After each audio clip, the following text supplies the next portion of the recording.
Meet the man who sacrifices 4 passengers every month to the devil to maintain his bus company and wealth.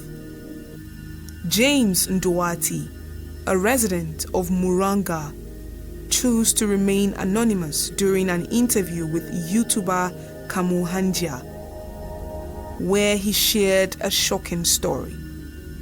He confessed that in the past, he engaged in a horrifying practice to sustain his bus company and accumulate wealth.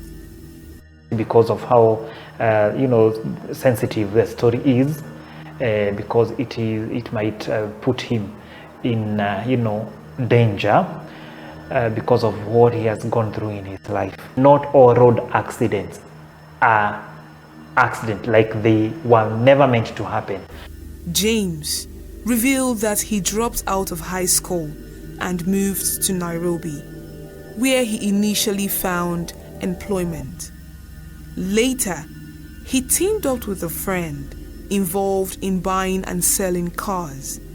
He managed to purchase a car for 600,000 and subsequently sold it. This success inspired him to buy another car at a lower price, and he continued to save while earning a decent income.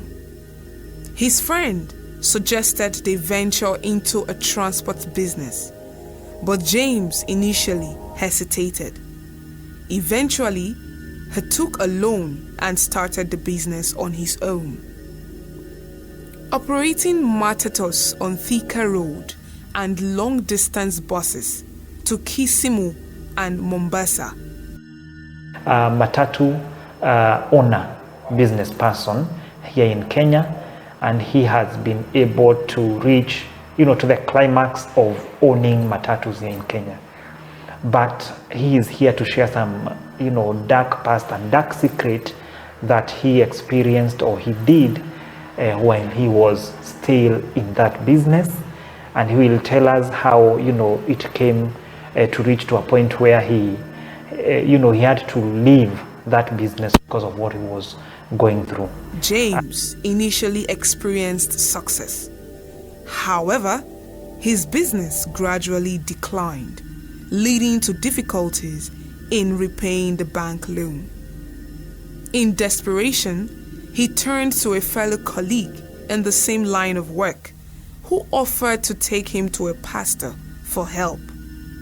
The pastor's unconventional methods included asking James to bring his wife's clothing for prayer. After following these instructions, James claimed that his business temporarily thrived. However, it soon faltered again. His friend insisted he return to the pastor, but James delayed. Simultaneously,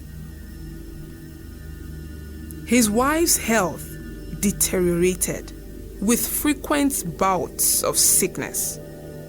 The pastor then demanded a more significant sacrifice, suggesting that James should offer his wife.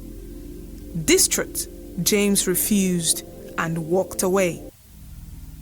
2 weeks later, James's wife suddenly fell ill, exhibiting strange symptoms. Despite medical tests showing no apparent cause, she tragically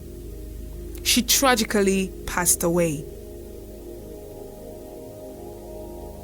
In the wake of these events, James experienced a sharp decline in his business, leading to the sale of his vehicles at a loss. Regretful of his actions, he urged others to be cautious, as he knew people within his industry who still turned to the same pastor for help, unaware of the disturbing consequences.